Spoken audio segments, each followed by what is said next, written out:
Guy Fawkes Day. The story behind Bonfire Night. Every year on the 5th of November, skies across Britain light up with fireworks and bonfires. But do you know why? This is the story of Guy Fawkes Day, also known as Bonfire Night. It all began in 1605, when a man named Guy Fawkes and a group of Catholic conspirators planned to blow up the Houses of Parliament. Their goal? To kill King James and replace him with a Catholic ruler. The event became known as the Gunpowder Plot. Fawkes was discovered in the cellar beneath Parliament with 36 barrels of gunpowder, just hours before the explosion was meant to happen.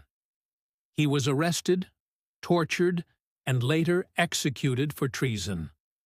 The king's survival was celebrated across England. To this day, the 5th of November is marked with fireworks, bonfires, and the burning of a guy, a figure made to represent Guy Fawkes. People gather for food, fun, and firework displays, remembering the failed plot that changed history. So when you see the sky light up tonight, remember, it all began over 400 years ago, with one man, one plan, and a very close call. Follow for more.